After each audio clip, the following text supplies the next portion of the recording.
Pengajian Filosofi Pancasila. Sila pertama, Ketuhanan Yang Maha Esa, merepresentasikan keyakinan bangsa Indonesia bahwa alam semesta dan kehidupan tidak berjalan tanpa keteraturan. Sejak masa kuno, masyarakat Nusantara telah meyakini adanya kekuatan tertinggi yang menguasai hukum-hukum kehidupan dan alam. Keyakinan ini tumbuh dari pengalaman panjang manusia Nusantara dalam memahami alam, kehidupan, dan keberadaan dirinya di dunia. Pemahaman tentang Tuhan kemudian berkembang sesuai pengetahuan, budaya, dan pengalaman setiap suku yang mendiami Nusantara. Ada yang menggambarkan Tuhan tanpa wujud, ada pula yang memvisualisasikannya melalui simbol, alam, leluhur, maupun kekuatan spiritual yang dirasakan hadir dalam kehidupan sehari-hari. Eksistensi Tuhan dipahami melalui keteraturan alam, kehidupan makhluk hidup, tumbuhan, serta berbagai unsur yang mengelilingi manusia. Ketuhanan Yang Maha Esa bukanlah pernyataan bahwa Indonesia adalah negara yang berdiri di atas satu agama tertentu. Sila pertama menegaskan bahwa bangsa Indonesia mengakui adanya Tuhan sebagai sumber moral dan spiritual kehidupan. Namun negara tidak memaksakan satu ajaran agama kepada seluruh warga negara. Agama merupakan keyakinan masing-masing kelompok masyarakat dalam memahami dan mendeskripsikan eksistensi Tuhan sesuai ajaran dan tradisi mereka. Karena itu, sila pertama menghormati seluruh agama dan kepercayaan yang dianut warga negara, sekaligus menjamin kebebasan setiap individu untuk menjalankan keyakinannya secara pribadi dan bertanggung jawab. Di dalam sila pertama juga terkandung prinsip saling menghormati antar pemeluk agama dan kepercayaan. Tidak ada warga negara yang berhak memaksakan tafsir ketuhanannya kepada warga negara lain, karena persatuan bangsa Indonesia dibangun di atas penghormatan terhadap keberagaman keyakinan. Dengan demikian, sila pertama bukan sekadar dasar spiritual bangsa, tetapi juga fondasi moral kehidupan bernegara. Negara mengakui bahwa manusia bukan pusat kekuasaan tertinggi, sehingga kehidupan bersama harus dibangun di atas moralitas, toleransi, dan penghormatan terhadap sesama manusia.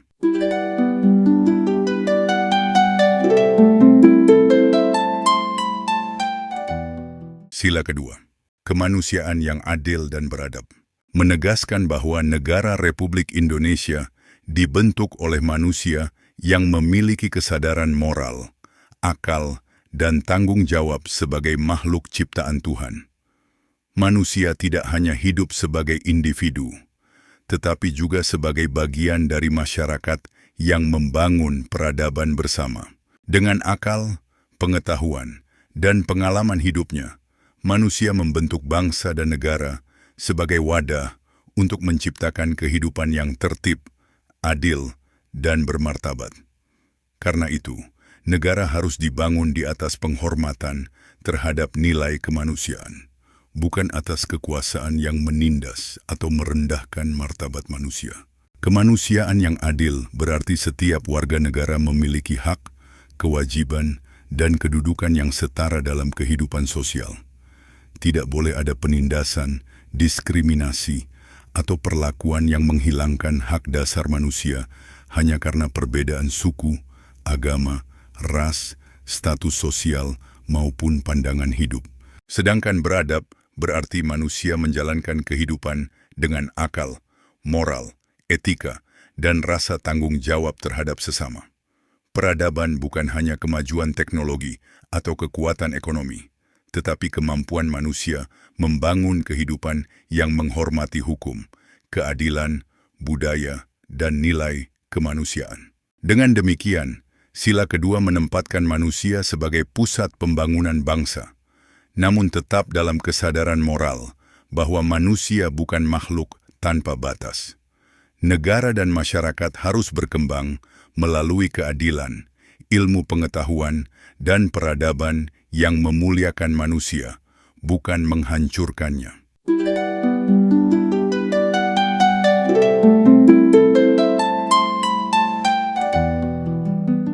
Sila ketiga, Persatuan Indonesia, merupakan upaya warga negara untuk menyatukan diri dalam wadah Negara Kesatuan Republik Indonesia. Sebagai bangsa yang mendirikan negara bersama, seluruh warga negara harus memiliki rasa persatuan, rasa memiliki terhadap sesama, serta kesadaran bahwa mereka merupakan bagian dari satu identitas dan satu entitas bangsa yang sama, yaitu bangsa Indonesia. Persatuan Indonesia menjadikan warga negara Indonesia dikenal dalam pergaulan internasional sebagai satu bangsa dengan identitas nasional yang berdiri di atas keberagaman suku, agama, ras, budaya, dan bahasa daerah. Perbedaan yang ada tidak dihapuskan, tetapi dipersatukan dalam kehidupan bersama sebagai bangsa Indonesia. Persatuan juga mengandung makna penyatuan cita-cita, tujuan, dan arah perjalanan bangsa. Dengan persatuan, bangsa Indonesia dapat menjalani kehidupan bersama dalam satu kesatuan negara, satu kesatuan hukum, satu kesatuan aturan, dan satu visi bersama sebagai bangsa yang berdaulat. Secara identitas nasional, Persatuan Indonesia diwujudkan melalui satu nama bangsa, satu bahasa nasional, dan satu sistem hukum yang berlaku bagi seluruh warga negara Indonesia. Persatuan ini ditempatkan di atas kepentingan, suku, agama, ras, maupun golongan, agar negara tetap berdiri sebagai rumah bersama bagi seluruh rakyat Indonesia. Dengan demikian, sila ketiga bukan hanya semboyan politik, melainkan fondasi keberlangsungan bangsa Indonesia sebagai negara yang besar, majemuk, dan berdaulat. Persatuan menjadi kekuatan yang menjaga bangsa Indonesia dari perpecahan, konflik identitas, dan kepentingan kelompok yang dapat merusak kehidupan bersama.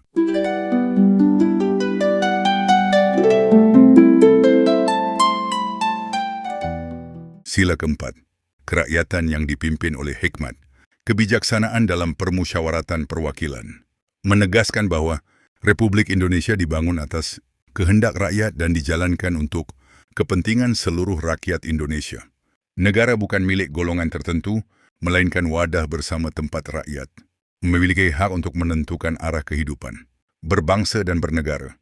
Republik Indonesia merupakan kumpulan rakyat Indonesia yang masing-masing memiliki hak untuk diwakili dalam kehidupan permusyawaratan negara. Setiap warga negara berhak menyampaikan pendapat, aspirasi, kebutuhan, dan kepentingannya melalui wakil-wakil rakyat dalam lembaga perwakilan di berbagai tingkatan wilayah negara. Wakil-wakil rakyat menjalankan tugas untuk mewakili kepentingan rakyat, menjaga hak-hak warga negara, serta ikut menentukan arah perjalanan bangsa melalui proses musyawarah dan pengambilan keputusan bersama.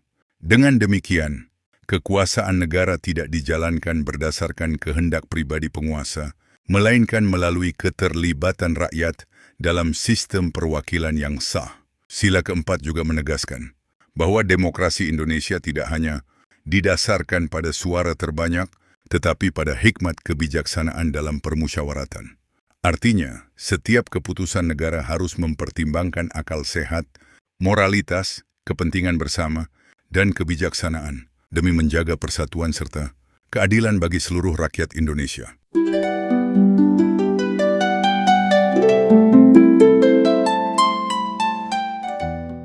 Sila kelima, keadilan sosial bagi seluruh rakyat Indonesia, merupakan tujuan akhir bangsa Indonesia dalam wadah Negara Republik Indonesia.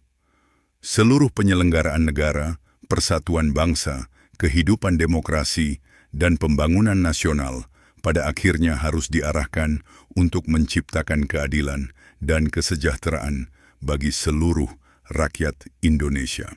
Keadilan sosial mengandung makna bahwa setiap warga negara berhak memperoleh kesempatan hidup yang layak, perlindungan hukum, akses terhadap pendidikan, pekerjaan, sumber daya, dan kehidupan sosial yang manusiawi tanpa adanya penindasan maupun ketimpangan yang merusak kehidupan masyarakat. Negara memiliki tanggung jawab untuk memastikan bahwa kekayaan, sumber daya alam, pembangunan, dan hasil kemajuan bangsa tidak hanya dinikmati oleh kelompok tertentu, tetapi digunakan sebesar-besarnya untuk kemakmuran seluruh rakyat Indonesia. Sila kelima juga menegaskan bahwa kehidupan berbangsa tidak boleh dikuasai oleh kekuatan yang menciptakan ketidakadilan sosial, baik melalui penindasan ekonomi, penyalahgunaan kekuasaan, monopoli, maupun diskriminasi terhadap kelompok masyarakat tertentu. Keadilan sosial bukan hanya persoalan ekonomi, tetapi juga mencakup keadilan hukum, keadilan politik, keadilan pendidikan, dan penghormatan terhadap martabat manusia dalam seluruh aspek kehidupan bernegara. Dengan demikian, sila kelima menjadi tujuan bersama bangsa Indonesia, yaitu membangun negara yang adil, makmur, beradab, dan mampu memberikan kesejahteraan bagi seluruh rakyat Indonesia dalam semangat persatuan dan kemanusiaan.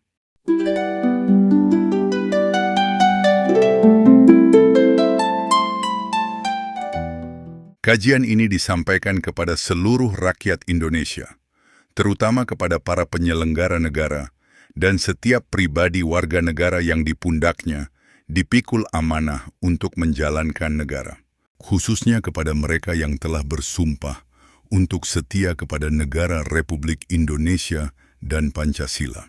Juga kepada para tokoh masyarakat, tokoh agama, serta seluruh kelompok sosial yang telah menyatakan diri sebagai bagian dari bangsa Indonesia dan menerima Pancasila sebagai dasar serta ideologi negara.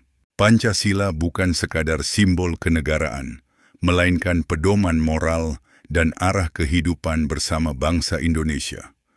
Karena itu, nilai-nilai Pancasila harus dijaga, dipahami, dan dijalankan secara jujur dalam kehidupan berbangsa dan bernegara.